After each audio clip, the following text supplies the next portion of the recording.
നമസ്കാരം. ഞാൻ ഇതുവരെ നമ്മുടെ മുല്ലപ്പെരിയാർ ഡാമിനെക്കുറിച്ച് ഒരഭിപ്രായവും ഇതുവരെ ഞാൻ പറഞ്ഞിട്ടില്ല. പക്ഷേ ഇപ്പോൾ എനിക്ക് നിങ്ങളോട് അതേക്കുറിച്ച് ചില കാര്യങ്ങൾ പറയണമെന്നുണ്ട്. അതുകൊണ്ടാണ് ഞാൻ ഈ വീഡിയോ ഇങ്ങനെ പിടിക്കുന്നത്. കാരണം പലരും സുപ്രീം കോടതിയിൽ ഇതേക്കുറിച്ച് ഉന്നയിച്ചു. അതിൻ്റെ പല കേസുകൾ നടക്കുന്നുണ്ട്. മീഡിയാസിൽ നിരന്തരം ഇതേക്കുറിച്ചുള്ള വിവരണങ്ങൾ വരുന്നുണ്ട്, പോകുന്നുണ്ട്. അതിനെക്കുറിച്ചുള്ള ഷോർട്ട് വീഡിയോകൾ കാണിക്കുന്നുണ്ട്, ഒക്കെ നടക്കുന്നുണ്ട്. പക്ഷേ ഇതൊന്നും തന്നെ ഇതിന് ശാശ്വതമായ ഒരു പരിഹാരം ഉണ്ടാകുമെന്ന് എനിക്ക് തോന്നുന്നില്ല. കാരണം നമുക്ക് നമ്മുടെ പ്രിയപ്പെട്ടവർ നഷ്ടപ്പെടുമ്പോഴേ നമുക്കതിൻ്റെ ബുദ്ധിമുട്ട് മനസ്സിലാകും. പിന്നെ പറഞ്ഞിട്ട് കാര്യമില്ല. കാരണം സുപ്രീം കോടതിക്ക് അതിൻ്റേതായ നിയമവശങ്ങളുണ്ട്. നമ്മൾ ഭരിക്കുന്ന ഗവൺമെൻറ്റിനും അതുപോലെ തന്നെ അതിൻ്റേതായ രീതികളുണ്ട്. അവർക്ക് അതനുസരിച്ച് മുന്നോട്ട് പോകാൻ കഴിയും. പക്ഷേ ജനങ്ങളെന്ന് പറയുന്നത് നമുക്ക് അത്തരത്തിലുള്ള ഒരു തടസ്സങ്ങളുമില്ല. കാരണം ഈ നാട് നമ്മുടെ സ്വന്തമാണ്. അതുകൊണ്ടാണല്ലോ ഇതിന് ജനാധിപത്യ രാജ്യം, ജനാധിപത്യ ഭരണം എന്ന് തന്നെ നമ്മൾ പറയുന്നത്. അല്ലെങ്കിൽ പിന്നെ രാജഭരണം എന്ന് പറഞ്ഞാൽ പോലെ. അതുകൊണ്ട് നമ്മൾ ചെയ്യേണ്ടത് നാം എല്ലാവരും ഒന്നിക്കുക, ഒറ്റക്കെട്ടായി നമ്മൾ തൻ്റെ ഇടത്തോടുകൂടി ഏതൊരു ഭയവും ഇല്ലാതെ എറണാകുളം, കൊച്ചി, കോട്ടയം, ഇടുക്കി ഈ ഭാഗങ്ങളിലൊക്കെ ധാരാളം ആൾക്കാരുണ്ട്, മുല്ലപ്പെരിയാറിൻ്റെ അടുത്തുള്ള ആൾക്കാർ. അവരെല്ലാവരെയും കൂടെ ഏകോപിപ്പിച്ച് നല്ല കടുത്ത സമരമുറയിലേക്ക് മുന്നോട്ട് പോകണം. അതാണ് എനിക്ക് നിങ്ങളോട് പറയാനുള്ളത്. കാരണം ഈ മുല്ലപ്പെരിയാർ എന്ന് പറയുന്ന വിപത്തിനെ നമ്മുടെ കൈപ്പിടിയിൽ ഒതുക്കണം. അവിടുത്തെ ഒരു പ്രവർത്തനങ്ങളും നടത്താൻ നമ്മൾ അനുവദിക്കരുത്. കടുത്ത സമരമുറയിൽ ആയിരക്കണക്കിന് ആൾക്കാർ ഇടിച്ച് മുല്ലപ്പെരിയാർ ഡാമിലേക്ക് കയറിയാൽ പിന്നെ എന്ത് മുല്ലപ്പെരിയാർ ഡാം? അവൻ്റെ എല്ലാ പ്രവർത്തനങ്ങളെയും നമ്മൾ സ്തംഭിപ്പിക്കണം. 100 അടിക്ക് മേലെ 1 ഇഞ്ച് പോലും വെള്ളം കയറ്റാൻ അനുവദിക്കരുത്. കാരണം അത് ഭാവിയിൽ വലിയ പ്രശ്നങ്ങളിലേക്ക് പോകും. അതിനുള്ള അവസരം നമ്മൾ ഒരിക്കലും കൊടുക്കരുത്. അങ്ങനെ കൊടുത്തു കഴിഞ്ഞാൽ മുല്ലപ്പെരിയാർ ഡാം പൊട്ടിയാൽ ആ അവസ്ഥ നമ്മളൊന്ന് ചിന്തിച്ച് നോക്കൂ. നമ്മൾ ഏതായാലും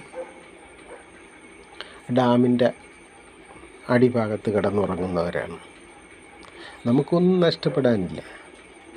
കാരണം ഡാം പൊട്ടിയാലും നമ്മൾ മരിക്കും, അല്ലെങ്കിലും മരിക്കും. അപ്പോൾ നമ്മൾ എന്താ ചെയ്യുക? നമ്മളെ കൊണ്ട് കഴിയുന്നത് നമ്മുടെ കുഞ്ഞു തലമുറയെ അവർക്കൊരു കേടുപാട് സംഭവിക്കാതെ ഭാവിയിൽ അവർ വളരണം. അവർ ഈ നാടിൻ്റെ സ്വത്താണ്. നമ്മളെ കൊണ്ട് ചെയ്യാൻ കഴിയുന്ന ഇത്രയേ ഉള്ളൂ. അവർ ഈ വെള്ളത്തിൽ ഒലിച്ച് അറബിക്കടലിലേക്ക് പോയാൽ ആ സങ്കടം നമുക്കൊരിക്കലും തീരില്ല. ഒരുപക്ഷെ നമ്മൾ മരിച്ചില്ല എന്നിരിക്കാം, എവിടെയെങ്കിലും നമ്മൾ രക്ഷപ്പെട്ടിരിക്കും. ആ സ്ഥലത്ത് നിന്ന് എന്തെങ്കിലും കാരണവശാൽ നമ്മൾ മാറി നിൽക്കുന്ന സമയത്തായിരിക്കും ഇത് സംഭവിക്കുന്നത്. പിന്നെ നമ്മൾ അങ്ങോട്ട് ചെന്നിട്ട് എന്താണ് കാര്യമുള്ളത്? അപ്പോൾ ഈ നമ്മൾ ജയിപ്പിച്ച് വിട്ട MLA മാരോ MP മാരോ അല്ലെങ്കിൽ മന്ത്രിമാരോ അവർക്കൊന്നും നമ്മളോട് പറയാൻ പറ്റില്ല നിങ്ങൾ പോയി സമരം ചെയ്യും, നിങ്ങൾ ഇടിച്ച് മുല്ലപ്പെരിയാർ ഡാമിലേക്ക് കയറി അവരുടെ പ്രവർത്തനങ്ങൾ നിങ്ങൾ അവസാനിപ്പിക്കും എന്ന് അവരാരും പറഞ്ഞു തരില്ല. നമുക്ക് ചെയ്യാൻ കഴിയും. ആയിരക്കണക്കിന് ആളുകൾ ഒരുമിച്ച് ഡാമിലേക്ക് ഇടിച്ചു കയറണം. അവൻ്റെ പ്രവർത്തനത്തെ നമ്മൾ അവസാനിപ്പിക്കണം. കാരണം മുല്ലപ്പെരിയാർ ഡാമെന്ന് പറയുന്നത് കേരളത്തിലാണ്, നമ്മുടെ സ്വന്തം മണ്ണിൽ വെള്ളം കെട്ടി നിർത്തി നമ്മെ നശിപ്പിക്കാൻ ശ്രമിക്കുന്ന ഡാമിൻ്റെ പ്രവർത്തനത്തെ നമ്മൾ നിർത്തിപ്പിക്കണം. ഇതിനൊരു പരിഹാരം ഉണ്ടാവും. സുപ്രീം കോടതി ഇടപെടും, കേന്ദ്ര ഗവൺമെൻറ് ഇടപെടും, സംസ്ഥാന ഗവൺമെൻറ് ഇടപെടും, ബഹുമാനപ്പെട്ട മുഖ്യമന്ത്രി ഇടപെടും. അല്ലാതെ മുഖ്യമന്ത്രിക്ക് നമ്മോട് പറഞ്ഞു തരാൻ പറ്റില്ല നിങ്ങൾ പോയി സമരം ചെയ്യുന്നു. അദ്ദേഹത്തിനെ കൊണ്ട് അതിന് കഴിയില്ല. കാരണം ഒരു മുഖ്യമന്ത്രിക്കും അങ്ങനെ പറയാനുള്ള അവകാശവുമില്ല. നമുക്ക് പറ്റും, അത് മറക്കരുത്. നമ്മൾ അനങ്ങാപ്പാറ നയം സ്വീകരിച്ചാൽ നമ്മുടെ ഭാവി തലമുറയാണ് എന്നേക്കുമായി നമുക്ക് നഷ്ടപ്പെടുന്നത്. നമ്മൾ അധ്വാനിച്ചു കൂട്ടിയ സമ്പത്തുകളെല്ലാം കടലിലേക്ക് പോകും. ഈ മണ്ണ് തരിശായി മാറും, വെറും പാറക്കെട്ടായി മാറും. ഓർമ്മയിരിക്കട്ടെ, ഇത് നിങ്ങളോട് ഞാൻ ചെയ്യുന്നൊരു അപേക്ഷയായിട്ട് കണക്കാക്കണം. 999 വർഷത്തെ എഗ്രിമെൻ്റാണ് ഈ ഡാമും നമ്മളുമായിട്ടുള്ളത്. ആ എഗ്രിമെൻ്റൊക്കെ അവിടെ നിൽക്കട്ടെ. അതൊക്കെ ആ എഗ്രിമെൻറ്റിലൊന്നും ഒരു കാര്യമില്ല. നമുക്ക് ജീവനും സ്വത്തിനുമാണ് മുൻഗണന. നമ്മുടെ ഭരണഘടനയിൽ നമുക്ക് പറഞ്ഞിട്ടുള്ളതും അത് തന്നെയാണ്. ജീവനും സ്വത്തിനുമാണ് മുൻഗണന. ആ നിലയ്ക്ക് നമ്മുടെ ഇത്തരത്തിലുള്ള പ്രവർത്തനങ്ങളെ ആരും തെറ്റാണെന്ന് പറയില്ല. ഒരു ലോകരാഷ്ട്രങ്ങളും തെറ്റാണെന്ന് പറയില്ല. കാലപ്പഴക്കം കൊണ്ട് ജീർണിച്ച് നശിക്കാറായിരിക്കുന്ന ഈ ഡാമിനെ ഇനി എന്തിനു വേണ്ടി നമ്മൾ സംരക്ഷിക്കണം? ബഹുമാനപ്പെട്ട സഹോദരങ്ങളെ, നിങ്ങൾ ഒരു കാരണവശാലും മൗനം പാലിക്കരുത്. നിങ്ങൾ മൗനം പാലിച്ചാൽ നിങ്ങൾക്ക് വരാൻ പോകുന്നത് വളരെ ദയനീയമായ ഒരു കാഴ്ചയായിരിക്കും എന്ന് ഞാൻ ഓർമ്മിപ്പിക്കുകയാണ്. ഇത് കേരളത്തിൻ്റെ മധ്യഭാഗത്തുള്ള ജനങ്ങൾക്ക് മാത്രമുള്ള ഒരു മുന്നറിയിപ്പായിട്ട് കണക്കാക്കണ്ട. കാരണം ഈ വെള്ളം കടലിൽ പോയാലും തിരിച്ചടിക്കും.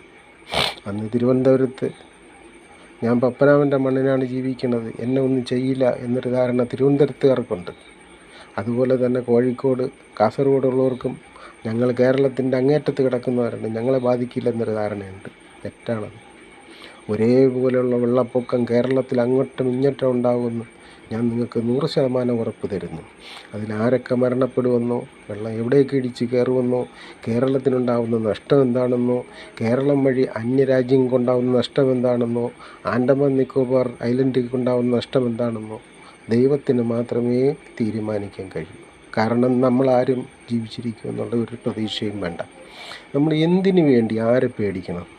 പ്ലീസ്, നിങ്ങളെല്ലാവരും ഒറ്റക്കെട്ടായിട്ട് സമരമുറയായിട്ട് മുന്നോട്ട് പോകണം. ഇതെൻ്റെ ഒരു അപേക്ഷയാണ്. പ്ലീസ് ഉപേക്ഷ വിചാരിക്കരുത്. എല്ലാവരും ഒന്നിക്കണം.